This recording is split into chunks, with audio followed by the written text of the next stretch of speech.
नमस्ते। उम्मीद करता हूँ कि आप सभी लोग अच्छे होंगे। आजकल जो हमारे बिहार में है, दो तीन चीज़ें खूब चर्चा पे चल रही है। एक जाति जनगणना है और दूसरी जो है नीतीश फिर से पलट गए। इस बात की खूब चर्चा हो रही है। मतलब आप टीवी खोल के देख लो, आप न्यूज़पेपर खोल के देख लो, सारी जगह पे है लगभग लगभग इन्हीं की चर्चा हो रही है। Nitish BJP Lalu, Nitish BJP Lalu. लेकिन एक चीज की जो चर्चा नहीं हो रही है वो है बिहार की। बिहार की कोई चर्चा नहीं कर रहा है। पता नहीं आपको मालूम होगा कि नहीं, अभी भारत सरकार जो है देश की सारे राज्यों की जो है साक्षरता दर की सूची जारी की और उसमें जो बिहार है सबसे निचले स्थान पर। मतलब कि बिहार जो है देश का सबसे अनपढ़ राज्य है और बिहार की जो साक्षरता दर है वो लगभग 61% है। आप एक बार सोच के देखिए कि आपके घर या आपके गांव में जहाँ पे आधे लोग अनपढ़ हो, उस गांव या घर का क्या हाल होगा। समझ जाइए वही हाल अपने बिहार का भी है, क्योंकि अपने बिहार में भी आधे लोग लगभग लगभग अनपढ़ हैं और इस बात की चर्चा करने के लिए कोई तैयार नहीं है। दूसरा है नौकरी। बिहार में जो है सरकारी नौकरी की जो प्रतिशत है वो लगभग 1.5% है। मतलब अगर लगभग लगभग मान ले तो 100 में से 98 लोग जो हैं वो सरकारी नौकरी नहीं करते हैं। और मैं ये नहीं बोल रहा कि आप 98 लोगों को सरकारी नौकरी ही दो, नहीं।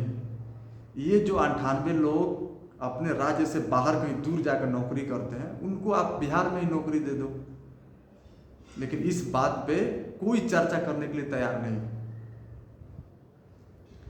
हमारे जो पत्रकार हैं जो जब बिहार के नेताओं को बुलाते हैं अपने यहाँ, तो उनसे क्या पूछते हैं? बीजेपी वाले से पूछते हैं कि आप नीतीश को क्यों ले लिए। लालू से पूछा जाता है कि आपको नीतीश छोड़कर क्यों चले गए, और नीतीश से पूछा जाता है कि आप लालू को क्यों छोड़कर चले गए। लेकिन कोई ये नहीं पूछता है कि आप सभी लोग बिहार को क्यों पीछे छोड़ दिए। ये सवाल कोई नहीं पूछता है और ना ही इस पर कोई चर्चा करने को तैयार है। अब मुझे तो ये शक होने लगा है कि बिहार सरकार को बाकी जगहों से पैसा आता होगा कि आप भैया पैसा ले लो, लेकिन बिहार में अच्छी सरकारी नौकरी, अच्छी नौकरी और अच्छी शिक्षा व्यवस्था का इंतजाम मत करो। क्योंकि उनको इस बात का डर है कि जिस दिन बिहार में अच्छी शिक्षा व्यवस्था और नौकरी का इंतजाम हो गया, उस दिन से पूरे जगह पे जो लेबर का जो सप्लाई है वो कहीं रुक मत जाए।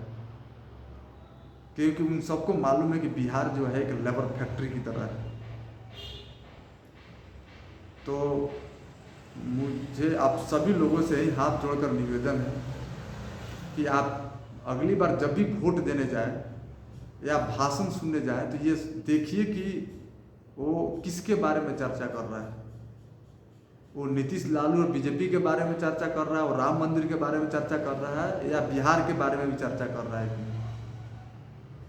तो वोट उसी को दे जो नीतीश लालू और राम मंदिर की नहीं बल्कि अपने बिहार के बारे में चर्चा करे। नमस्ते।